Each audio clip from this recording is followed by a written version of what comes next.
ನಾನು ಪರಮೇಶ್ವರ್ ಹತ್ರ ಮಾತಾಡಿದೆ, ಬೆಳಗ್ಗೆ ಅವ್ರ ಮನೆಗೆ ಹೋಗಿದ್ದೆ ನಾನು. ಅವರು ಒಂದು 25 ಲಕ್ಷ 15 ಲಕ್ಷ ಕೊಟ್ಟಿದ್ದಾರೆ. ನಾವೆಲ್ಲ ಸಾರ್ವಜನಿಕ ಜೀವನದಲ್ಲಿ ಇದ್ದೀವಿ, ಬೇಕಾದಷ್ಟು ಜನ ಟ್ರಸ್ಟ್ಗಳು ನಡೆಸ್ತಾರೆ. ಮದುವೆ ಸಮಾರಂಭ ಮತ್ತೊಂದರಲ್ಲಿ ಗಿಫ್ಟ್ಗಳು ಕೊಟ್ಟಿರ್ಬೋದು, ಅವ್ರದ್ದು ಯಾವುದೋ ಒಂದು ಫ್ಯಾಮಿಲಿ ಮದುವೆ ಇತ್ತು, ಗಿಫ್ಟ್ಗಳು ಕೊಟ್ಟಿರ್ಬೋದು. ಅದೇನು ಅವರೇನು ಯಾರು ಇಲ್ಲಿಗೆಲ್ಲಗೆ ಸ್ಲಮ್ ಇದನ್ನ ಸ್ಮಗ್ಲಿಂಗ್ ಮಾಡುವಂತ ಪರಮೇಶ್ವರ್ ಅಂತ ಒಬ್ಬ ಪ್ರಭಾವಿ ವ್ಯಕ್ತಿ ಯಾರು ಹೇಳ್ತಾರಾ, ಯಾರು ಎನ್ಕರೇಜ್ ಮಾಡ್ತಾರಾ? ಆ ಹೆಣ್ಮಗಳು ಯಾರೋ ತಪ್ಪು ಮಾಡಿದ್ರೆ ಕಾನೂನು ಪ್ರಕಾರ ಏನು ಬೇಕಾದ್ರೂ ಶಿಕ್ಷೆ ಮಾಡಲಿ, ನಮ್ದೇನು ಅಭ್ಯಂತರ ಇಲ್ಲ. But as for Parameshwar is concern, is a law binding citizen, is a home minister of the country. We are proud of him.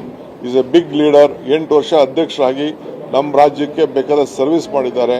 ನನ್ನ ಜೊತೆ ಇದು 89ರಿಂದ ಮಂತ್ರಿ MLA ಆಗಿದ್ದಾರೆ, ಮಂತ್ರಿ ಆಗಿದ್ದಾರೆ, ನಾನು ನೋಡಿದ್ದೀನಿ. Is A very clean honest man. ಅವ್ರೇನು ಮಾಡಿಲ್ಲ. ಗಿಫ್ಟ್ ಕೊಟ್ಟಿದ್ರೆ ಯಾವ್ದಾದ್ರು ಮದುವೆ ಗಿಫ್ಟ್ ಕೊಟ್ಟಿರ್ಬೋದು ಅಷ್ಟೇ. ಈ ವಿಲ್ ಆನ್ಸರ್. ನಾನು ಮೀಟ್ ಮಾಡ್ಕೊಂಡು ಬಂದಿದ್ದೀನಿ. ವಿ ಸ್ಟ್ಯಾಂಡ್ ಬೈ ಯು ಅಂತ ಹೇಳಿದ್ದೀನಿ.